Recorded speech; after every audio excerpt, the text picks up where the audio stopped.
Second part of this episode, we've had a lot of Pimp My Portfolios of late with Luke Larrative and Adam Dawes as our experts reviewing our community's portfolios. And what is becoming a recurring theme from both of our experts is portfolio construction rules, specifically commentary around not wanting to have positions or I guess investments in stocks less than 5%, more than 10%. So we thought, why don't we actually take a step back and look at some actually useful rules of portfolio construction and contextualize why these guys might be saying it. Yeah, and I think it's doubly important because portfolio construction and rules of portfolio construction can be super vague. Like when we're preparing for this find online, they'll have things like step 1, consider your goals. Step 2, your risk tolerance. Step 3, determine your asset allocation. And it's like they're important bits of advice, but they're not actionable. You know, they're not like hard and fast rules. And so what we wanted to share was some actually useful and practical rules that you can apply to your personal investing once you've done all that general stuff of your goals and your risk tolerance. So the first one that we have here is that 100% in a multi-asset portfolio is enough. And I think broader to that is everything that you hear experts and professionals talk about might not directly apply to you because you're not running an individual stock portfolio. Yeah, let's start there. So when Luke or Adam for Pimp My Portfolio would say you want to have position sizes of sort of between 5 and 10% of your portfolio, that is a rule for individual stocks. And so if you're building a portfolio of individual stocks, it's a really good rule of thumb. But when you're looking at different assets, and in this case, we're talking about ETFs, that rule can get really confusing and doesn't really apply as well because ETFs in themselves are made up of multiple stocks and can be a portfolio in and of themselves. And so that first rule that you mentioned is all of your money in a multi-asset portfolio can be enough. And what we mean there is a Vanguard diversified high growth or a BetaShares diversified all growth, VDHG or DHHF. They're designed to be like all-in-one portfolios. And if that's all you have, that's fine. Yeah. That's enough.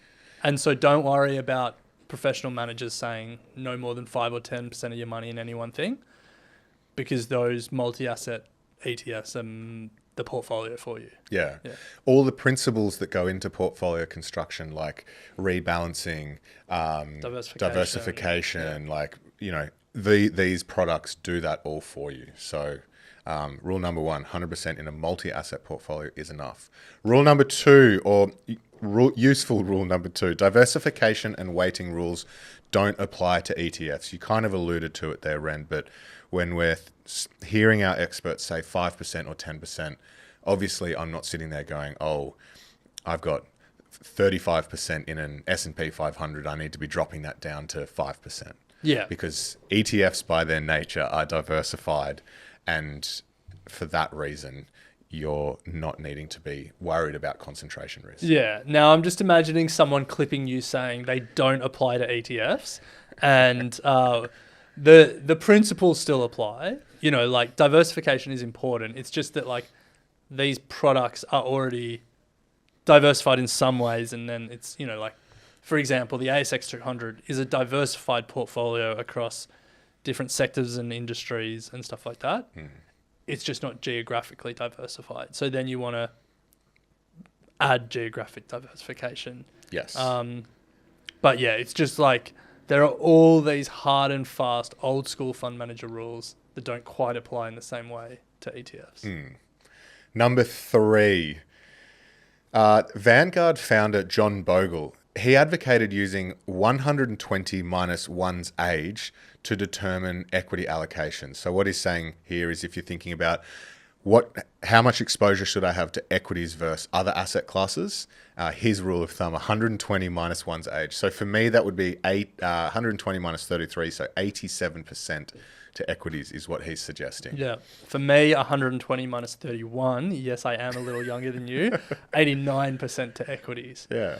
Where this is particularly relevant is you will often be given a number of like model portfolios to choose from Or in your super, you might just be given some buzzwords to choose from, and it will be things like conservative, moderate, growth, high growth. And knowing what asset allocation makes sense for your age can be confusing, because someone might be 20, but they might not be comfortable with risk. They may not have heard our first segment on doesn't the stock market crash? Yes, but it recovers. And so they might err towards conservative. But that doesn't really make sense for their stage of life. Generally, general circumstances, not being aware of personal situations, doesn't really make sense to make that choice.